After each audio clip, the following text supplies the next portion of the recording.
Well, this is our Friday edition of Grindhouse Purgatory before the Memorial Day weekend, and this is the other guy, Red Eye, who's sort of a little dick at times, but he's also sheddy. He's pretty sheddy. He wants to sit up here and do whatever. Where are you going? Where are you going? See what I mean? He's a dick. He's a dick. Stay here. Stay. Stay here. Stay.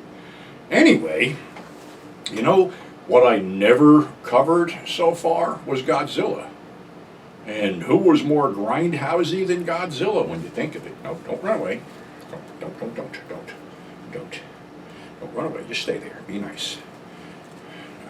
Obviously, you're not going to cooperate. Yeah. Stay. Come on. I know. Lizard wrangling. But anyway, God. I remember seeing the original Godzilla on $1 Million Movie, and it sort of ran the same time they ran Beast from 20,000 Fathoms, which I guess the Japanese had, based Godzilla sort of on. So, I mean, they stuck, Americanized, they stuck Raymond Burr in there, spliced his face in there for some stuff.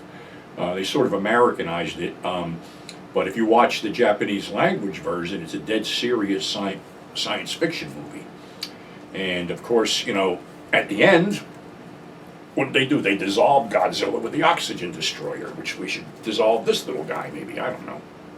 But anyway, of course it was a big hit, so they had to figure out a way to bring him back, even though they dissolved him, so they came up with another one, Godzilla Raids Again, which was then released over here as Gigantus the Fire Monster by Columbia. I don't know what the legality of that whole thing was. Maybe they wanted to keep the Godzilla name under wraps or something like that.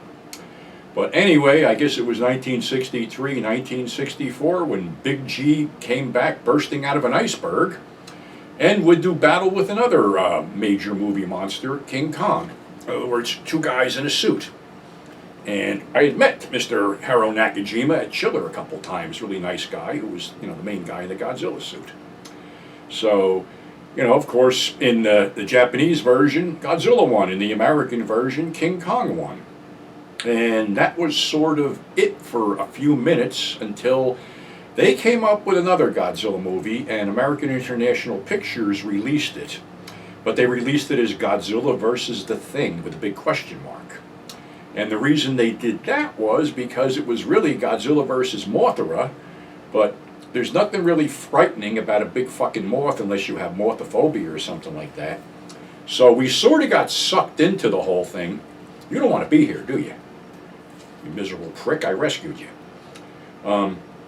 So, as kids we go see this, I'm thinking, mid-60s or something like that, late 60s. And we're looking for the Thing. We're trying to think of what this thing would be, and it's basically the two Mothra larvae, the worms, that are basically shooting the web on Godzilla. That's their big, weapon. And that prompted several older members of the audience to say, well, they look like big dicks that are shooting jizz on things. So that sort of cracked us up because it did sort of look like that. So AIP had pushed that, I forgot what it was teamed up with, but they had pushed it for a while. And then there was Ghidorah, the three-headed monster, which basically brought back, Ghidorah was a threat from outer space, and they brought back Godzilla, Rodan, and Mothra. And Rodan's another interesting comeback because in the original film, the two Rodans burned to death on an erupting volcano. So where they got these guys, I don't know. So it's like the aliens are controlling, I think, Ghidorah, and there's a big battle, and of course we kill Ghidorah. Not to say that Ghidorah isn't going to come back later on, because they do. So after that, I'm trying to think where it went. There was Godzilla versus the Sea Monster, Ibera, the horror from the... You're being a prick. Okay, I'm going to put you back.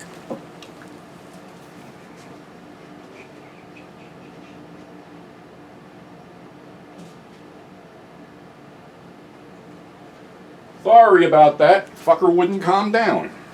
So, yeah, he wouldn't calm down.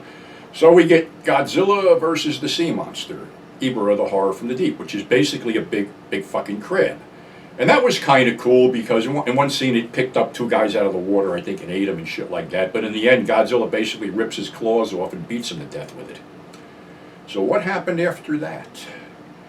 Oh, a whole bunch of little Godzilla things, but the one that sort of signaled the beginning of the end was Son of Godzilla, Minya, or whatever it is. The cute little fucking chubby Godzilla that blew little smoke rings and stuff like that, and they were fighting big praying mantises and giant spiders on that one. So, that brought him back. And then we had, I have no sequence to this, I'm just doing this off the top of my head because I know there's a million Godzilla versus Megalon, Godzilla versus Gigan, Godzilla versus the Smog Monster, the whole fucking bit. I think it was the Smog Monster where they sort of like brought children into the play and, whatever, and, all of a sudden the Godzilla movies are aimed at children.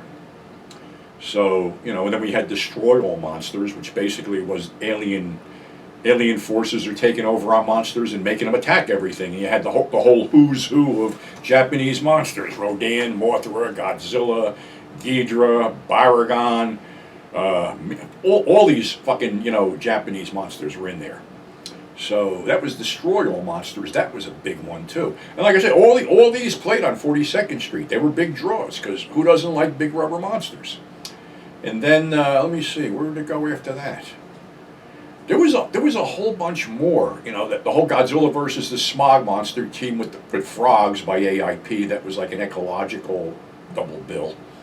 I did see that one, but I liked Frogs, but I sort of got myself completely ossified on Matus during the Smog Monster thing because it was that bad in my eyes. But then they had, I remember this whole thing. We had gotten permission to make our own version of Godzilla, and of course we fucked that up royally by making Godzilla a big fucking iguana. It didn't do the roar, it didn't blow fire, it didn't do shit. So that was a disaster, and of course Japan was appalled by that one, so they made Godzilla 2000, which was a lot better than our Godzilla. And then they were going to end the franchise, so to speak, with Final Wars. And what they did was, of course, Raymond Burr was dead by then, so they replaced him with Don Fry, one of the Ultimate Fighting guys, which I have no fucking clue. Minya was there, and basically, it's all the monsters basically destroying the fucking world. And they even threw our shitty Godzilla in there for a brief millisecond before it was swatted by a bigger monster and killed. So at the end, there's hardly anybody left on Earth except, Godzilla, Minya, and a handful of fucking people. And that was, actually the guy who did that did Versus too.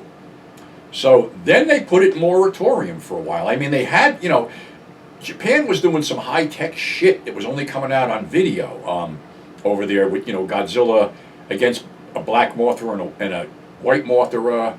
There was, more high-tech stuff than we were doing. And then, of course, we got in this whole, fucking CG created legacy, Godzilla King of the Monsters and all this other shit. And they had a remake King Kong versus Godzilla, which basically I could call like a fucking wrestling match.